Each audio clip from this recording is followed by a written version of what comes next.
Hello all. So today what I wanted to talk to you about was just one of the greenhouse gases uh, causing global climate change throughout the planet. This one is called methane, or natural gas is another name for it. This methane usually sits on top of oil reservoirs.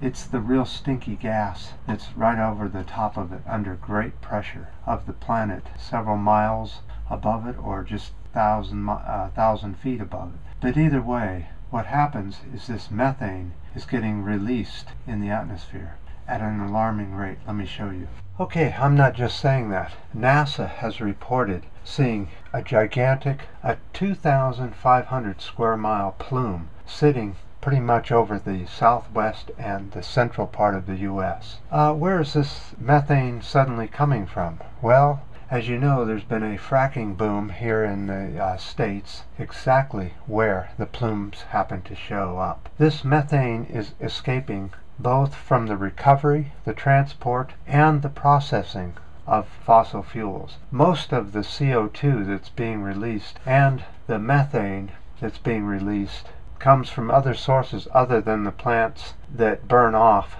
their excess methane. You'll see these in oil companies. Wherever they're processing fuel, you'll see these giant stacks with these flames burning. That's turning methane into CO2 and releasing it. So is burning off excess methane a good idea? I don't think so. All they're doing is changing it into CO2, which is a longer lasting greenhouse gas, a little less potent than the methane. So let me show you exactly where in the U.S. these plumes are. Okay, I'm on a hike, and I thought, because today's supposed to be a really big wind event day, big windstorm. Well, down where I live there's hardly anything, just blustering little wisps. So I came up to the highest area I could, and up here it's a little windy. I'll show you. So this is a map of the U.S. This is the Great Lakes, this is California on the left side, west coast. North is up. So where is this plume that NASA, the space agency of the U.S., discovered this? So the highest concentrations are right here around Kansas, Oklahoma, and Texas is the most methane pocket or methane plumes that they're finding. California is the second, southern and central. Then you go up into the Great Lakes area and you'll find some of this is drifting up in that area. What are the sources of methane? Well, any kind of oil drilling or any oil recovery is going to cause most of this methane. But not only does petroleum and the process of petroleum causes most of the methane, but cows are number 2 on the list. Number 3 are landfills. Of course, this isn't the first methane plume we've seen. It's really neat because right now I'm right below the wind. There's no wind here, but it's just right here. You can see it in the trees.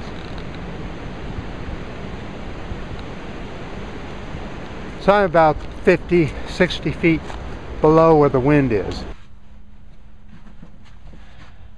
Now, some of you may have remembered that back in August of 2014, we had another report of methane gas being released from the ocean.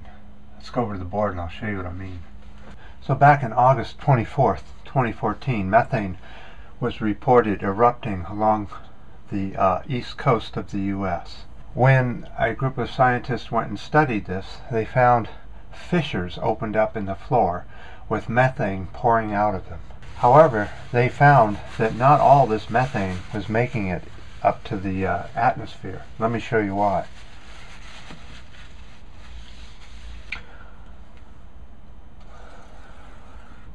So that's the ocean surface. Now if the methane is up high, if the ocean floor, let's say, was doing this, the methane that is releasing in the shallower depths is definitely getting out into the atmosphere. But the further down you go, the less the methane can make it to the surface. Sometimes just a few little bubbles will make it. But the reason is because methane dissolves in seawater. It takes time, so if it takes a long time for the bubble to make it up to the surface, it doesn't make it to the surface. It all gets absorbed by the seawater. The amount of methane escaping the Atlantic Ocean is far smaller than the plume that has been discovered coming out of the fracking fields of the U.S. Right now, that is the biggest plume anywhere on the planet.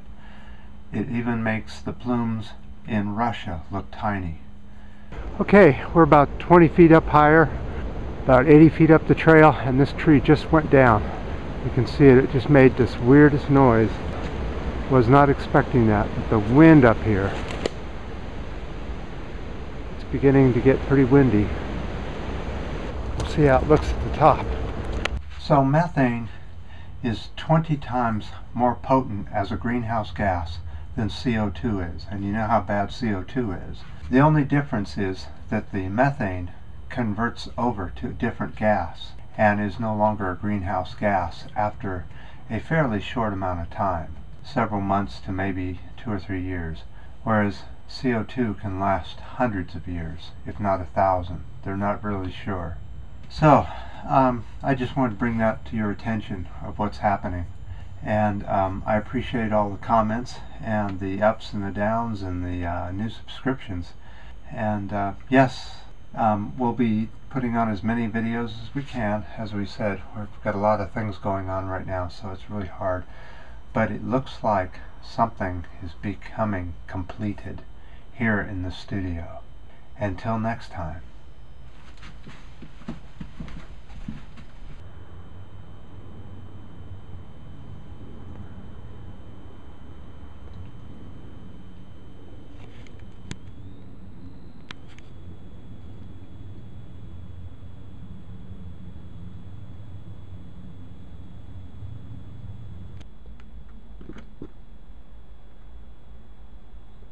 Okay, we're at the top. Winds are very sharp, but it's definitely not a record breaker for California in any way. Just a sort of typical January high pressure moving in, meaning dry air, wind, clear skies.